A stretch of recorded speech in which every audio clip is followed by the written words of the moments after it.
Second PUC ವಿದ್ಯಾರ್ಥಿಗಳಿಗೆ internal ಮಾರ್ಕ್ಸನ್ನು already ನಮ್ಮ ಶಿಕ್ಷಣ ಇಲಾಖೆಯವರು ಪ್ರಕಟಣೆ ಮಾಡಿದ್ದಾರೆ. ಆರ್ಟ್ಸ್ ಆಗಲಿ, ಕಾಮರ್ಸ್ ಆಗಲಿ, ಸೈನ್ಸ್ ಆಗಲಿ ಎಲ್ಲ ವಿದ್ಯಾರ್ಥಿಗಳಿಗೆ ಇಂಟರ್ನಲ್ ಮಾರ್ಕ್ಸ್ ಯಾವ ರೀತಿ ನಿಮಗೆ ನೀಡಲಾಗಿದೆ, ಯಾವ ರೀತಿ ನೀವು ಚೆಕ್ ಮಾಡ್ಕೋಬೇಕು, ಎಲ್ಲ ಮಾಹಿತಿಗಳನ್ನು ಈ ವಿಡಿಯೋನಲ್ಲಿ ಸಂಪೂರ್ಣವಾಗಿ ಮಾಹಿತಿ ತಿಳಿಸುತ್ತೇನೆ. ಸೊ ಎಲ್ಲರೂ ವಿಡಿಯೋ ಪೂರ್ತಿಯಾಗಿ ನೋಡಿಕೊಳ್ಳಿ, ಸರಿಯಾದ ಮಾಹಿತಿಯನ್ನು ಪಡೆದುಕೊಳ್ಳಿ. ಎಲ್ಲರೂ ವಿಡಿಯೋ ಲೈಕ್ ಮೂಲಕ ನಮಗೆ ಪ್ರೋತ್ಸಾಹ ಕೂಡ ನೀಡಿ. ಸೊ ಟೈಮ್ ವೇಸ್ಟ್ ಮಾಡಿದ್ರೆ ಪ್ರಾರಂಭಿಸೋಣ. ಸದ್ಯಕ್ಕೆ ನಮ್ಮ ಶಿಕ್ಷಣ ಇಲಾಖೆಯವರು ಸೆಕೆಂಡ್ PUC ವಿದ್ಯಾರ್ಥಿಗಳಿಗೆ ಇಂಟರ್ನಲ್ ಮಾರ್ಕ್ಸನ್ನು ರಿಲೀಸ್ ಮಾಡಿದ್ದಾರೆ. ಕೆಲವು ವರ್ಷಗಳ ಹಿಂದೆ ಪರೀಕ್ಷೆ ಆದ ನಂತರ ಇಂಟರ್ನಲ್ ಮಾರ್ಕ್ಸ್ನ ರಿಲೀಸ್ ಮಾಡ್ತಾ ಇದ್ರು. ಶಿಕ್ಷಣ ಇಲಾಖೆಯವರು ಸದ್ಯಕ್ಕೆ ಸೆಕೆಂಡ್ PUC ವಿದ್ಯಾರ್ಥಿಗಳಿಗೆ ಪರೀಕ್ಷೆ ಮುಂಚೆ ಇಂಟರ್ನಲ್ ಮಾರ್ಕ್ಸನ್ನು ರಿಲೀಸ್ ಮಾಡಿದ್ದಾರೆ.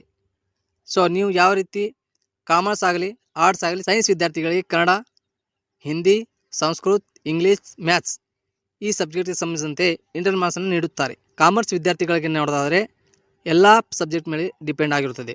ಹಾಗೆ ಆರ್ಟ್ಸ್ ವಿದ್ಯಾರ್ಥಿಗಳಿಗೆ ನೋಡೋದಾದರೆ ಇವರು ಲಕ್ಕಿ ಲ್ಯಾಟ್ರಿ ಅಂತ ಹೇಳ್ಬೋದು. ಯಾಕೆಂದರೆ ಇವರು ಕೂಡ ಆ ಸಬ್ಜೆಕ್ಟ್ ಮೇಲೆ ಇಂಟರ್ನಲ್ ಮಾರ್ಕ್ಸ್ ಒಳಗೊಂಡಿರ್ತದೆ.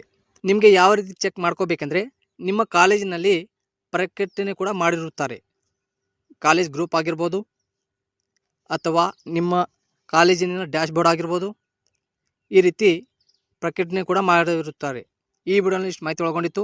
ಏನಾದರೂ ಡೌಟ್ ಇದ್ದರೆ ಕಮೆಂಟ್ನಲ್ಲಿ ಮಾಹಿತಿ ತಿಳಿಸಿ. ಹಾಗೆ ಇಂಪಾರ್ಟೆಂಟ್ ಪ್ರಶ್ನೆಗಳ ಮೇಲೆ ಕೂಡ ವಿಡಿಯೋ ಒಳಗೊಂಡಿರುತ್ತದೆ. ಅದಕ್ಕೋಸ್ಕರ ಪ್ರತಿಯೊಬ್ಬರು ಚಾನಲ್ ತಪ್ಪದೇ ಸಬ್ಸ್ಕ್ರೈಬ್ ಮಾಡಿಕೊಳ್ಳಿ.